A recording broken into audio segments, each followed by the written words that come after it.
what was your experience, your interactions with Terry Gray? He has since been accused of a number of pretty serious charges. Terry and I coached many, many years together. We were at the 2000 Olympics together. I've been around him quite a bit.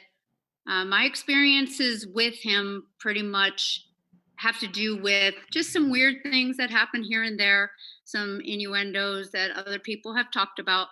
But I witnessed one thing personally, and that's what I reported. Um, and that's all I kind of know. Um, from what I've read, obviously at the Olympic level, you're competing at the very highest level. So it goes without saying that I would assume that he was a pretty well respected uh, coach in terms of his ability. Yes, definitely, definitely. What about his style that was so made him so successful? He had just really kids with really, really good technique, great uneven bars, which is kind of one of those things that a lot of the clubs look for is having a coach who can coach uneven bars really well. It's a very difficult event to coach. Um, but he stood out in that way because his kids were excel in the form and in technique. And we understand from what we've been able to glean from the report and from published reports is that there was a I guess there was a culture in that people, I guess, had witnessed or saw something but didn't immediately say something or report it.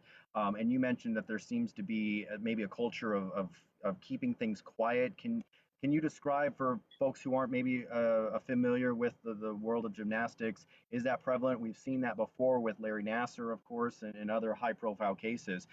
What's the culture like? Yeah, it's definitely it's a culture in our sport, but it's also in a lot of other sports. There is a culture of authoritarianism in a lot of areas of our world where you're supposed to defer to authority, listen to them, do as you're told.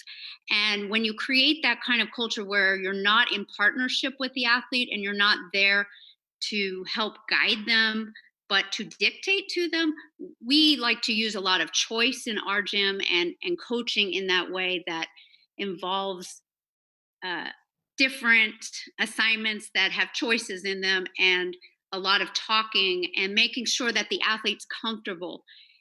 If you create an environment where they're a little bit afraid to speak up, they'll work through injuries, they will do things they're afraid of and get hurt. And you need to make sure you create a culture where they can come to you no matter what and tell you what they're thinking and feeling because this is their sport. And plus, it's their childhood. So I have a philosophy that no matter where you get to, because I did get an athlete to the Olympics, but she went through a lot of suffering. And to me, it wasn't worth it. And they need to make choices all along the way so that they feel like what they did was worth it and the sacrifice was worth it. And it's their choice.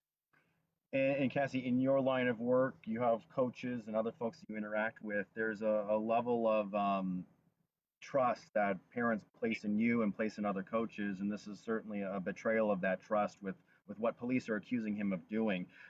Is there something to be said about how seriously folks like yourself and others take this kind of behavior and conduct, but you go to great lengths, it sounds like, to also protect and also educate perhaps parents and young athletes. Definitely, it's really important that I've heard a lot of times where parents are afraid to come talk to the owner or to the head coach. If that's going on in your gym, that's dangerous because whatever the kid is feeling needs to be validated, needs to be listened to, and just because they're winning or they're doing excellent gymnastics, I think sometimes parents even will overlook what the kid is saying. Oh, it's not that bad, or or can you handle it, that kind of thing. And I think if you can't go and approach the coach or the gym owner and you feel comfortable with what you're complaining about or saying is going on, then it's a problem. And you said at the top of this that you spoke to or you've known Terry for a number of years. Just your overall sense of hearing the allegations, and it's got to be troubling. Yeah, it's definitely troubling. I didn't know anything definitively. We just heard things here and there. There was something I witnessed, so I reported that. But everything else was, people saying rumors, so I wasn't positive of anything else. Um, Cassie, I don't think there's anything else I want to ask. Anything else that you want to add, or that we need to touch on at all? Just really reiterating that in coaching, it needs to be that kid's journey, and no amount of success is worth the pressure and pushing that creates anxiety-ridden adults that I've witnessed. I've definitely, under the Bella Caroli style, pushed my Olympic athlete too hard, and I know better now that it's something that you need to work as a in a partnership, even though they think, oh, they're just kids or they're young. I think it's so important that they are part of the entire process.